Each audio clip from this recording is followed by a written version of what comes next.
క్రీస్తునందు ప్రియులారా, యూట్యూబ్ ద్వారా ఈ సద్భక్తి అనే కార్యక్రమాన్ని వీక్షిస్తూ బలపరచబడుతున్నామని తెలియజేస్తున్న మీకు అందరికీ మన ప్రభువును రక్షకుడైన యేసుక్రీస్తు నామంలో వందనాలు చెల్లిస్తా ఉన్నాను.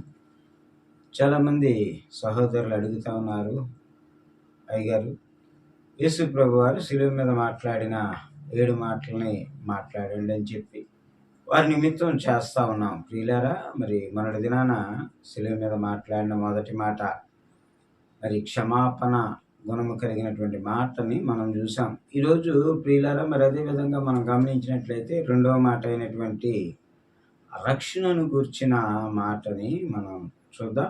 రెండవ మాట నేను చదువుతూ ఉన్నాను. లూకా సువార్త 23వ అధ్యాయం 43వ వచనాన్ని మనం చదువుకుంటే, అందుకు ఆయన వానితో, నేడు నీవు నాతో కూడా పరదేశంలో ఉందువని నిశ్చయముగా నీతో చెప్పుచున్నాను అనేటువంటి మాటని మనం చూస్తా ఉన్నాం. యేసు ప్రభు వారు శిలువ మీద పలికిన రెండవ మాట. క్రీస్తునందు ప్రియులారా, ఇది మనందరికీ తెలిసినటువంటి విషయం. యేసుక్రీస్తు ప్రభు వారిని సిలువ వేసిన రోమా ప్రభుత్వం సిలువ వేసినప్పుడు ఆయనకి ఎడమ వైపున ఒక నేరస్తుడిని, ఒక దొంగని, కుడివైపున ఒక నేరస్తుడిని అంటే ఒక దొంగని సిలువ వేసినట్టుగా మనం చూస్తూ ఉన్నాం. క్రీస్తునందు ప్రియులారా, అయితే మరి ఒక దొంగ, మొదటి దొంగ ఇటు విధంగా మాట్లాడుతూ ఉన్నాడు. ఏమని అంటే, యేసు ప్రభు వారితో, నీవు క్రీస్తువు కదా, నిన్ను నీవు రక్షించుకొనుము, మమ్మును కూడా రక్షించుమని చెప్పాను. ఈ ఒక దొంగ అడుగుతా ఉన్నాడు, మొదటి దొంగ, నిన్ను నీవు రక్షించుకో, మమ్మల్ని రక్షించు. క్రీస్తు ప్రియులారా, మనం చూస్తా ఉన్నాం, ఆ దొంగకి యేసుక్రీస్తు ప్రభు వారు ఏ కోసైనా కూడా మరి దేవుడిగా అనిపించలేదు. ఆయన అంటా ఉన్నాడు, నీవు క్రీస్తువు కదా, నిన్ను నీవు రక్షించుకో, అలాగే మమ్మల్ని రక్షించు. చూడండి, అంటే దేవుడు తనకు తాను రక్షించుకునేటువంటి స్థితిలో లేనటువంటి వాడని, దేవుడు తనను తాను రక్షించుకోగలిగినటువంటి బలవంతుడు కాక బలహీనుడు అన్నట్టుగా ఈ నేరస్తుడు లేకపోతే ఈ దొంగ మాట్లాడుతున్న మాట మనం చూస్తా ఉన్నాం. క్రీస్తు ప్రియులారా, మరి చాలా మందిలో ఒక ఆలోచన ఉంది, ఆయన సిలువ నుండి క్రిందికి దిగలేక తనను తాను రక్షించుకొనలేక ఉన్నాడని. కానీ ప్రియులారా, మరి తండ్రికి ఒక చిత్తం ఉంది, కుమారుని సిలువ వేయడం ద్వారా ఈ లోకములో ఉండే సమస్త మానవుల యొక్క పాప ప్రక్షాళన చేయాలని. కాబట్టి యేసుక్రీస్తు ప్రభువారు మనం గమనించినట్లయితే సిలువ వేయబడక మునుపు ఆయన ఒక ప్రార్థన చేస్తాడు. తండ్రి, మరి గెత్సేమనే తోటలో, తండ్రి ఈ గిన్నెను నా యొద్ద నుండి తొలగించు అని చెప్పి. కానీ ప్రియులారా, మనం చూసినట్లయితే ఇంకొక మాట యేసు ప్రభువారు అంటారు, నా ఇష్టము కాదు కానీ నీ చిత్తమే సిద్ధించును గాక. కాబట్టి మరి తండ్రి అయిన దేవుని యొక్క చిత్తానికి యేసు ప్రభువారు తనను అప్పగించుకున్నప్పుడు మరి అక్కడ మనం చూస్తా ఉన్నాం, సిలువ శ్రమ ఖచ్చితంగా, సిలువ మరణం ఖచ్చితంగా మరి కుమారుడైన యేసుక్రీస్తు అనుభవించాలన్న ఉద్దేశాన్ని తండ్రి అయిన దేవుడు కలిగి ఉన్నాడు. ప్రియులారా, ఇక్కడ మనం చూస్తూ ఉంటే మరొక దొంగ ఉన్నాడు. మరి ఆ దొంగను మనం గమనించినట్లయితే చూడండి, 40 వచనాన్ని నేను చదువుతున్నాను. అయితే రెండవ వాడు వారిని గద్దించి, నీవు అదే శిక్షా విధిలో ఉన్నావు గనుక దేవునికి భయపడవా అనేటువంటి మాట మనం చూస్తూ ఉన్నాం. ఆ దొంగ మాట్లాడుతూ ఉన్నాడు, ఇదిగో నీవు అదే శిక్షా విధిలో ఉన్నావు కానీ దేవునికి భయపడవా అంటున్నాడు. చూడండి, యేసుక్రీస్తు ప్రభువారు దేవుడని ఈ రెండవ దొంగకి ఎలా తెలిసింది? ఆ యొక్క శిలువ మీద రాయబడిన ఆ మాటను ఆయన చదివినప్పుడు మనం చూస్తాం. ప్రియులారా, మరి యూదుల రాజైన నజరేయుడైన యేసు అనేటువంటి మాటను ఈ రెండవ దొంగ చూసినప్పుడు అంటున్న మాటని మనం చూస్తా ఉన్నాము, నీవు దేవునికి భయపడవా. మనం చక్కగా క్షుణ్ణంగా గమనించినట్లయితే ఈ యొక్క యేసుక్రీస్తు ప్రభువారు ఈ రెండవ దొంగకి పరిచయస్తుడు కాదు.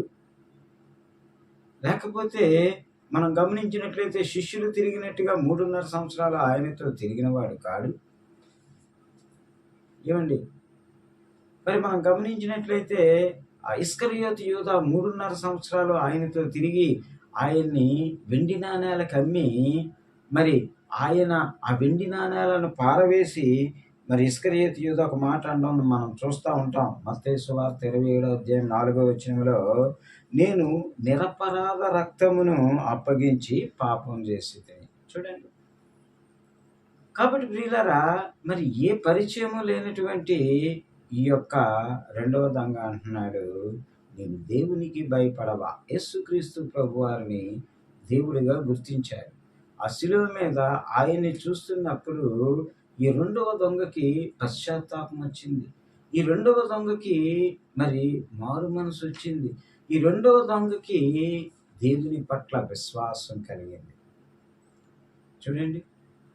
మరి మనం గమనించినట్లయితే మరి పిలాతు యేసు ప్రభు వారికి న్యాయ తీర్పు తీర్చడానికి ఒక దినమంతా ఆయన ముందు ఉన్నప్పుడు పిలాతుకు ఒక విషయం అర్థమైంది.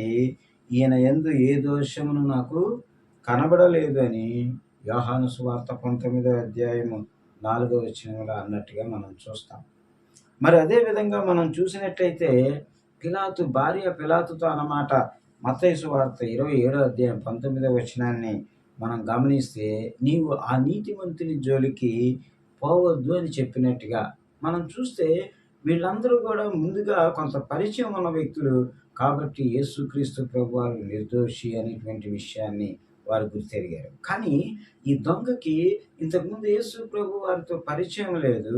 ఆ శిలువ మీద ఉండి ఆయన మాట్లాడుతున్న మాటను మనం చూస్తా ఉన్నాము.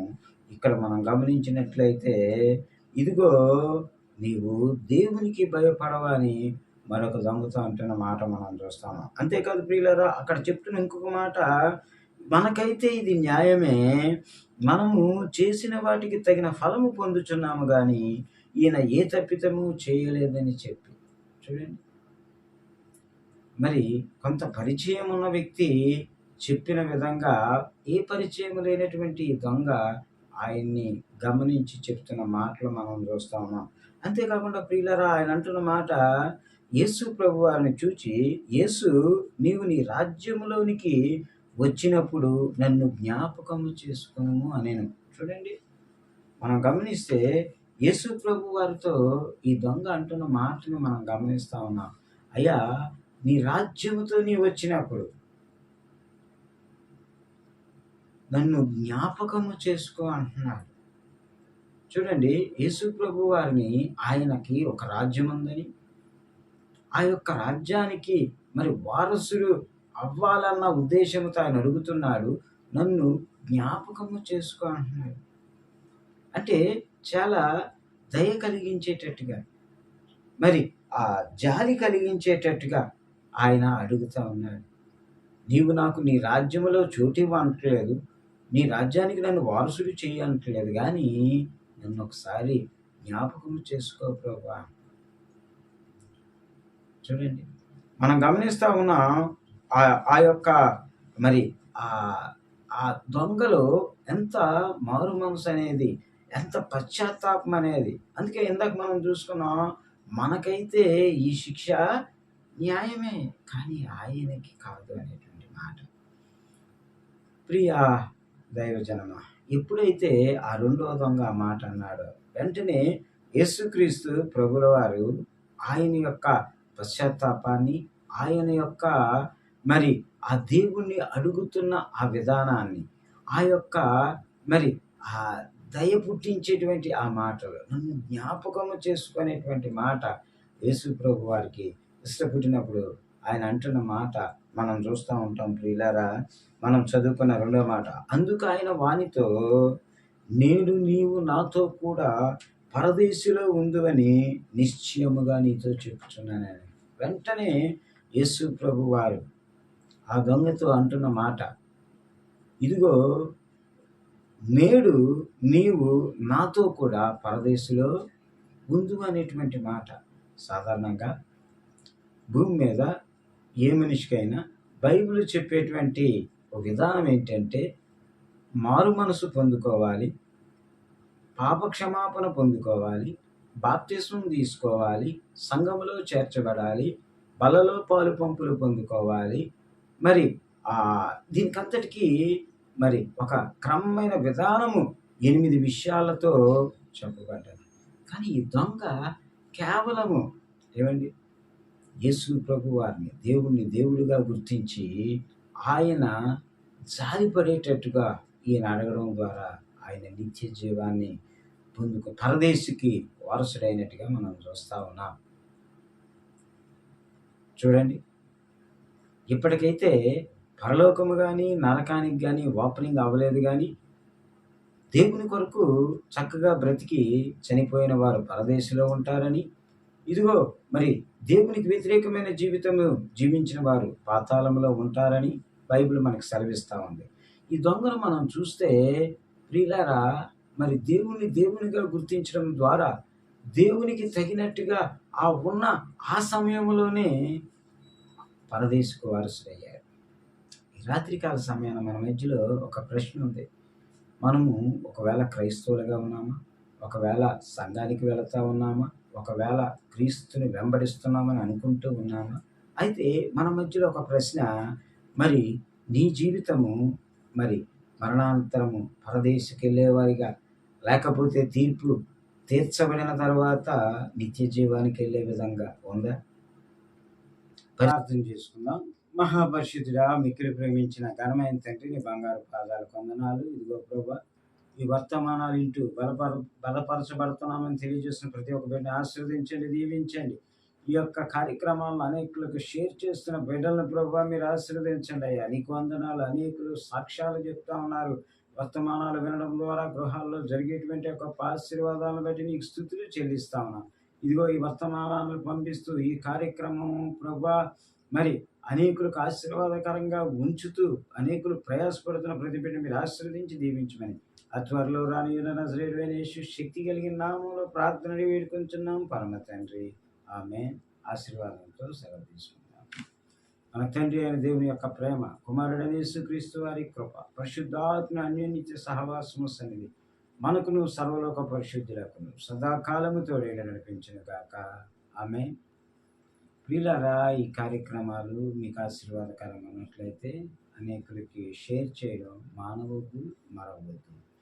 ఈ కార్యక్రమం ద్వారా అనేక గృహాల్లో క్రైస్తవ బిడ్డలు ఆశీర్వదించబడులాగున మీ సహకారం మాకు ఉండాలని మనం చేస్తూ ఈ మాటలు ముగిస్తా ఉన్నాను. వందనాలు.